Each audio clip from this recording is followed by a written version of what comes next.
Yang kita kembali di podcast Radar Sulteng Show. Nah, hari ini kita kehadiran tamu Muhammad Gunanta Putra. Benar ya? Ya, betul. Saya panggil apa ini? Gunanta Putra kan? Panggil Gun saja. Oh, Gun. Oh. Wah, senjata itu Gun. Ya, saya perkenalkan lagi, Gun ini adalah pencinta reptil di Kota Palu. Nah, orangnya masih muda. Tadi saya sempat ngobrol-ngobrol. Ternyata beliau masih kuliah semester akhir. Kuliahnya pun di tempat yang menurut saya sangat rumit. Alhamdulillah baru selesai ini. Oh, baru selesai di teknik sipil. Oh, ini sebentar lagi mau di wisuda. Ya. Ya, mudah-mudahan cepat dapat pekerjaan yang sesuai dengan kompetensinya. Baik, Gun, saya mengawali pertanyaan. Sejak kapan Gun mulai bergaul dengan buaya? Maksudnya bukan buaya ini, buaya kayak di teman di belakang saya itu. Buaya sesungguhnya begitu. Jadi saya awal main reptil itu, khususnya saya pelihara buaya dari akhir tahun 2016. 2016. Itu awalnya lihat-lihat dulu, kemudian berminat untuk memiliki buaya. Karena saya dengar sekarang Gun punya peliharaan buaya. Aneh ya kalau kita piara misalnya kucing. Ini Gun piaranya buaya loh.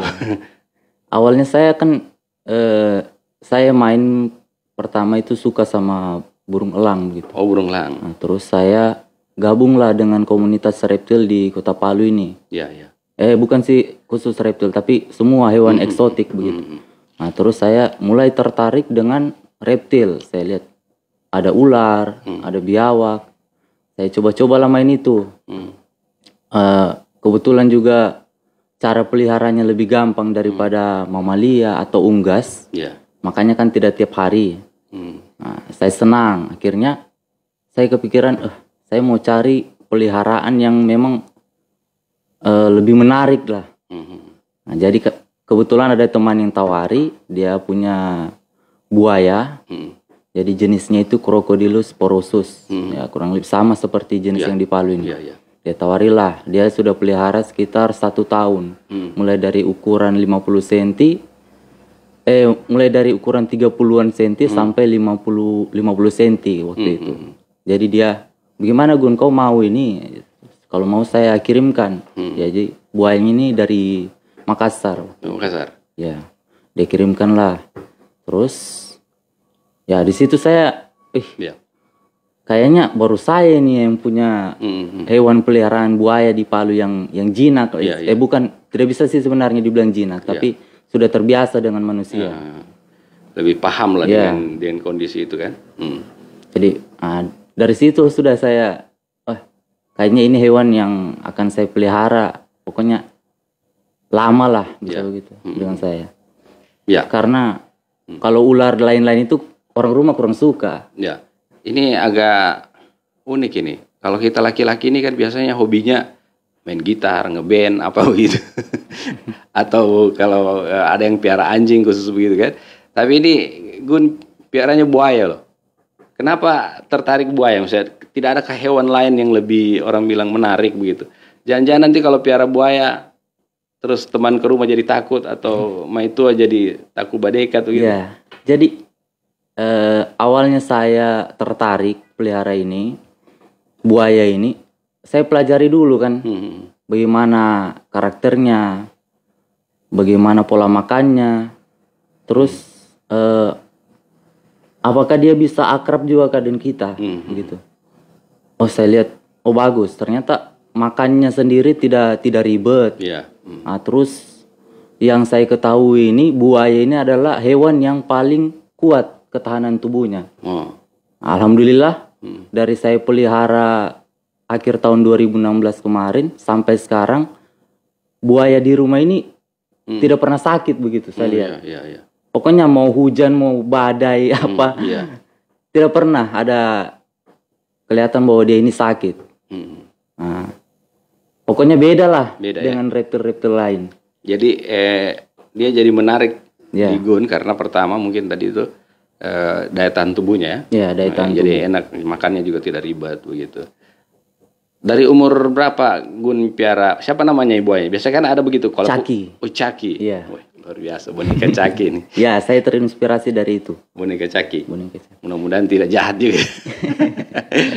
Kalau Gun pelajari, ini kan beda kan?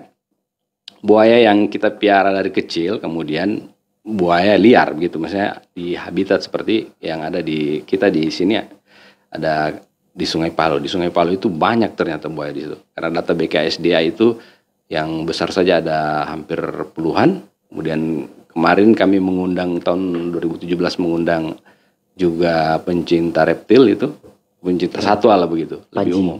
Panji petualang itu menyebutkan ada bibit-bibit atau buaya pio-pio begitu. Di Palu itu ratusan jumlahnya. Berapa tahun ke depan dia akan jadi besar. Iya. Karena Gun memelihara buaya dari kecil, kemudian pasti berbeda dengan ketika misalnya buaya yang di habitat yang ada kita di Sungai Palu.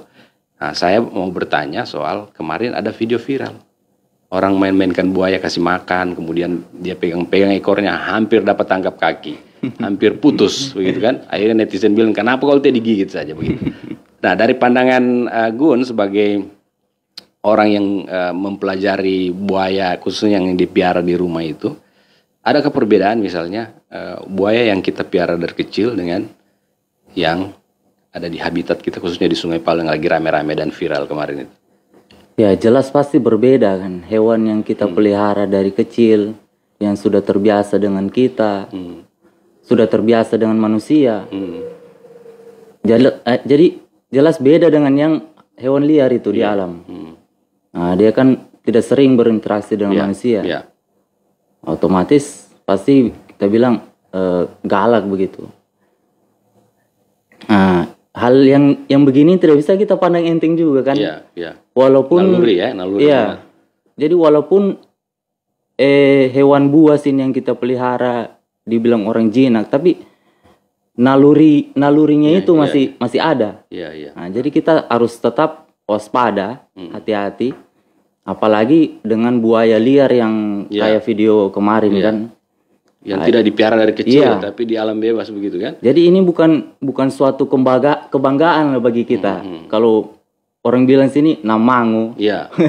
Okas tunjuk jago. Iya, okas tunjuk jago. Bahwa dirinya itu berani, padahal dia tidak tahu kalau ini buaya ini lebih berani untuk melukai dia kan. Iya. Harusnya kita malu loh seperti itu. Jadi dari video ini kita orang lain bisa menilai bahwa masyarakat Kota Palu ini masih banyak yang awam soal hewan buas yang satu ini. Nah, kita harusnya malu, bukan dijadikan ajang tontonan bermain atau anggap buaya ini permainan begitu, boneka begitu. Ya, saya setuju itu karena kemarin video itu ada yang coba memancing karena untuk mau rame-rame di live di Facebook di segala macam di foto, kemudian buayanya keluar gitu, ditarik sampai agak jauh dari darat. Nah, itu kemudian dimain-mainkan. Nah, itu ternyata Gun ini menyampaikan karena dia yang lebih paham bagaimana, karena dia punya buaya juga di rumah dan juga tentu punya banyak literasi soal bagaimana buaya ini. Kalau menurut Gun, apa yang sebaiknya dilakukan masyarakat Kota Palu gitu supaya mereka paham juga? Jangan orang bilang apa, sok jagoan begitu mau pergi kayak kemarin itu, untung tidak apa kakinya itu. Jadi buaya itu sebenarnya yang biasa kita temui di sungai-sungai Palu itu kalau dia berjemur atau lagi santai di daratan, itu sebenarnya dia bukannya senang kita datang ke situ pegang-pegang apa, sebenarnya dia merasa risih dan terganggu. Jadi dia itu memang waktunya berjemur, mau santai. Cuma dianggap orang sini dianggap, kayaknya momen ini. Coba kita tes pegang ini. Tapi ketika dia merasa sudah kesal, terganggu bagaimana, kalian tidak tahu bagaimana responnya ya begitu. Jadi kita tidak bisa tebak. Jadi jangan dianggap hal sepele karena ketika sudah kena korban, Nah, itu bisa jadi masalah besar. Apalagi buaya ini kalau menggigit, ya, terus misalnya kena ya. di bagian tangan atau kaki kena pas begitu, yakin saja tidak akan bisa lepas. Karena kalau dia merasa mangsanya itu lebih kuat dari dia, atau pertahanan tubuhnya mangsanya itu lebih kuat, dia lebih kuat mencengkram. Kemudian dia merasa, wih, ada perlawanan. Pasti dia langsung putar itu badannya. Oh begitu ya? Kalau sudah begitu mau dia apa? Terus tanganmu kena gigit, tak pelintir begitu, bisa putus. Dia bawa ke sungai, selesai. Kita mau tolong bagaimana lagi? Kalau sudah dibawa di kedalaman begitu. Nah kan memang ada kejadian beberapa memang yang sudah digigit buaya kan. Tapi itu lagi kembali karena saya tidak menuding siapa-siapa, tapi faktanya ada buaya kita di sekitar Teluk Palu, di aliran Sungai Palu itu ada yang digigit kemarin kan. Ada bapak-bapak nyaris putus, untung lepas begitu. Nah, kemudian ada yang di dekat di dekat Masjid Terapung, ada juga nelayan. Ada berapa catatan kita kemarin. Ada yang dikejar di sini videonya itu di Kampung Nelayan. Nah itu, jadi memang ada sifat-sifat buaya ini yang memang suatu saat dia akan menyerang begitu. Jadi jangan dianggap enteng. Nah ya, saya lanjut ini Gun. Kenapa buaya itu sering muncul begitu? Misalnya kenapa nggak di air terus? Misalnya gitu kan? Kenapa mesti dia tiba-tiba harus berjemur? Kayak kemarin dia keluar misalnya kemudian dipancing ayam, ataukah memang kebiasaan masyarakat yang memang karena sudah membiasakan memberi makan, dipancing lah begitu, sehingga dia keluar. Kemudian jadi tontonan, sebenarnya itu berbahaya begitu. Salah satunya memang itu sih. Sama kayak monyet-monyet yang di kebun kopi. Nah, kalau sudah terbiasa dikasih makan di situ, dia pasti akan muncul ke situ. Dia akan datang lagi untuk cari makan di situ. Nah, terus memang makhluk hidup juga kan memang butuh matahari. Tumbuhan gitu. Atau hewan-hewan lain juga, kita pun juga butuh matahari kan untuk ini. Jadi pasti dia akan keluar untuk berjemur. Ya? Oh iya. Jadi itu bukan orang bilang maunya dia mau keluar, tapi memang siklus tubuhnya juga harus dijemur gitu ya. Nah oke. Nah teman-teman Facebook Radar Sulting ID. Nah ini perbincangan kita dengan Muhammad Gunanta Putra, nama lengkapnya, saya memanggilnya Bro Gun. Nah, itu sudah menceritakan sedikit soal bagaimana sebenarnya karakter dari buaya. Nah, kalau bicara buaya ini kan kita di Palu ini paling dekat. Ada muncul lagi kemarin buaya yang katanya putih entahlah, tapi gambarnya mirip-mirip lah begitu. Kemudian dihubung-hubungkan dengan mistis dan segala macam. Kemudian ada buaya berkalung ban itu. Nah, ini banyak yang mempertanyakan juga Gun, bahwa buaya berkalung ban ini kalau dia agak susah didekati begitu sama manusia. Tapi kalau yang putih ini kayaknya dia lebih dekat begitu, sering dikasih makan. Kira-kira apa yang membedakan? Apakah karena memang dia yang putih ini sering dikasih makan orang, kemudian ataukah pernah ada semacam ini buaya berkalung ban ini pernah punya risiko, pernah mau ditangkap atau bagaimana, sehingga dia agak susah menjauh gitu. Betul. Jadi memang insting buaya ini kuat. Ya, dia tahu posisi dia terancam atau bagaimana, pasti dia tahu. Apalagi seperti buaya berkalung ban. Iya.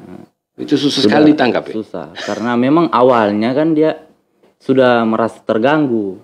Orang dekati untuk, padahal niatnya kita kan sebenarnya baik, tapi dia hewan buas begitu mana tahu, mana tahu tuh. Dia merasa terancam, sehingga kalau kita berusaha untuk lebih dekat lagi pasti dia menjauh. Kalau sekarang ini kan kita lihat sudah dia kembali ke tempatnya kayak di jembatan Jembatan 2. Jembatan Palu 2. Itu kan memang awalnya kan memang dia di situ kan. Nah, buaya ini dia hewan teritorial begitu. Oh, dia menguasai wilayahnya. Dia menguasai wilayahnya. Jadi kalau dia di situ merasa terancam atau bagaimana, pasti berontak atau tidak dia menghindar. sekarang ini kan kita sudah kayak cuek lah. Sudah tidak bagaimana dengan si B3 ini. Iya, iya. Jadi dia sudah rasa nyaman. Jadi kembalilah dia ke tempatnya itu.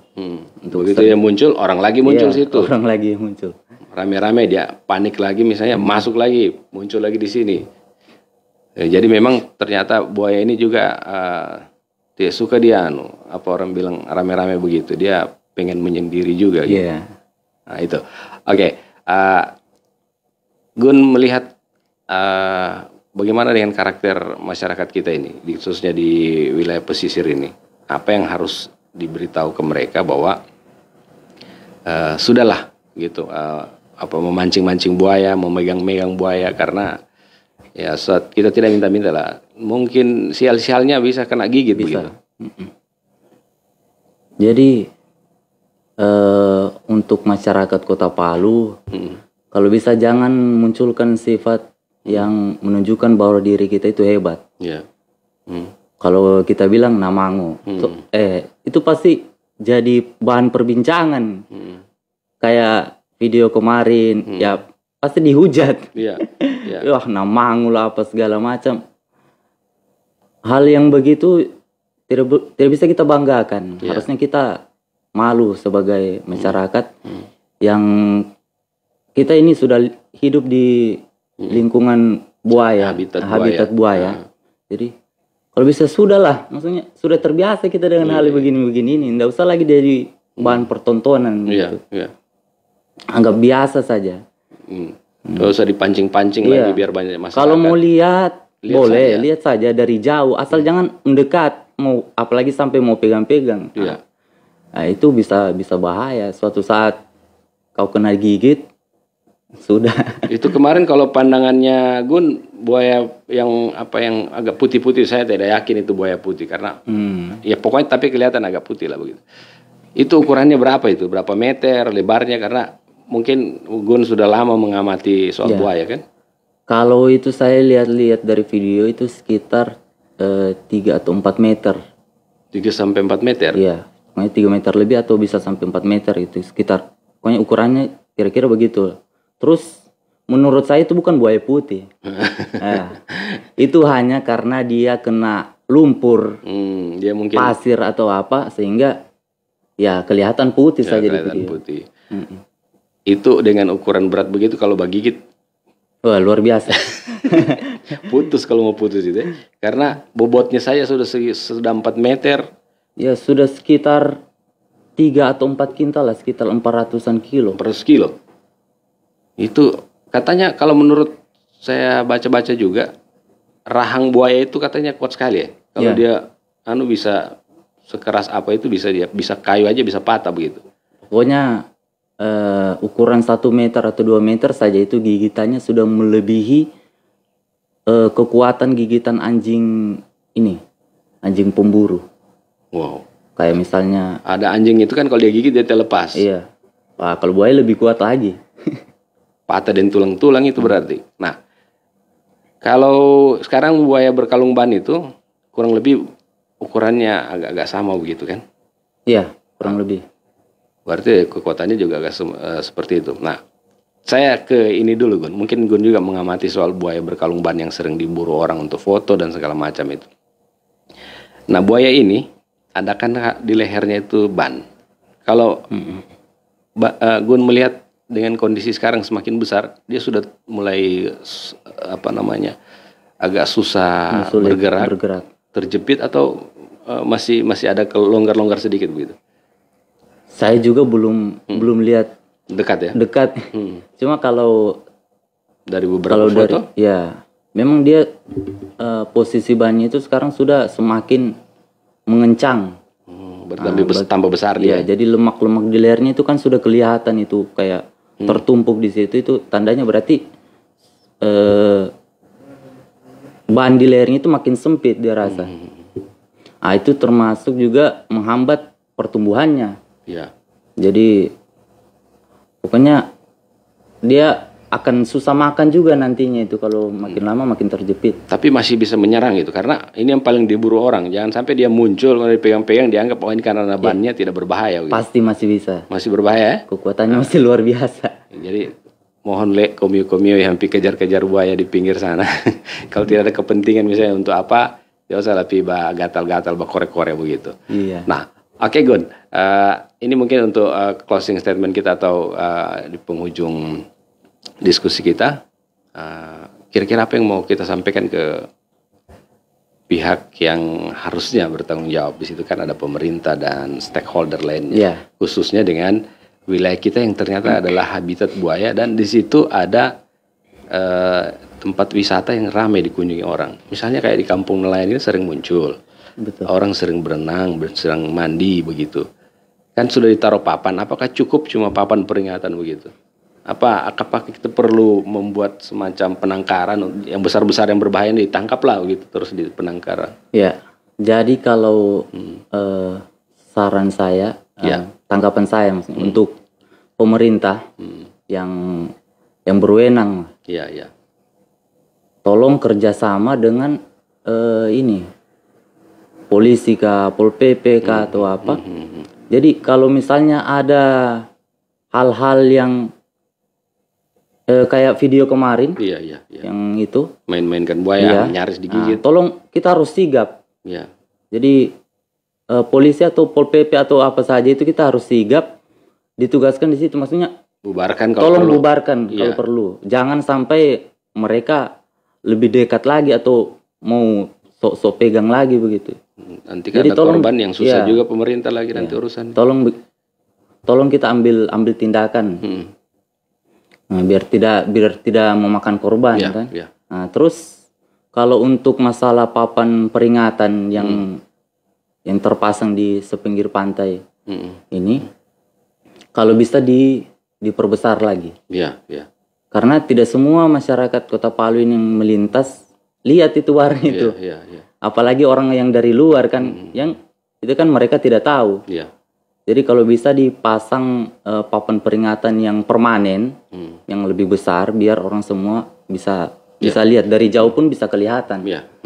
Ini dipasang kayaknya ada beberapa yang cuma pakai backdrop biasa, 1 minggu dia matahari sudah robek lagi. Atau jatuh lagi. Kan begitu. Kalau soal ini, apakah perlu kita sudah ada penangkaran karena banyak saya sekali ketahui kan.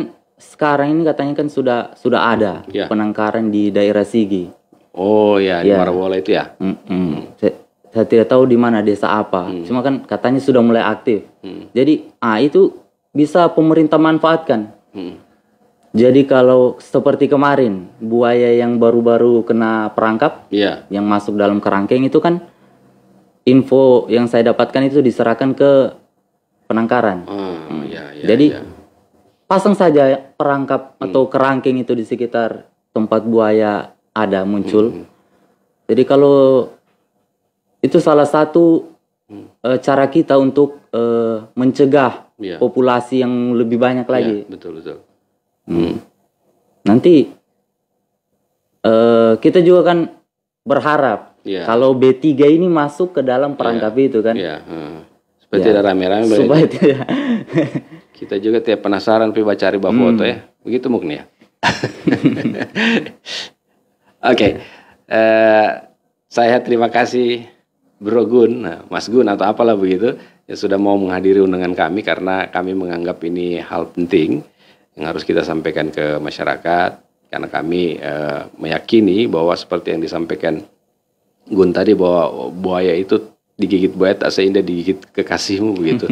Jadi jangan sok-sokan lah main-main karena cuma butuh viral, misalnya dipancing kemudian dikasih makan ayam kemudian diambil gambar supaya numpang nebeng misalnya untuk konten dan segala macam. Oke, saya kira cukup ya. Nanti kalau kapan-kapan Gun ada waktu lagi kita akan undang dalam sesi mungkin wawancara lain, apa tidak melalui podcast pun boleh, mungkin lewat media kami di cetak maupun di online.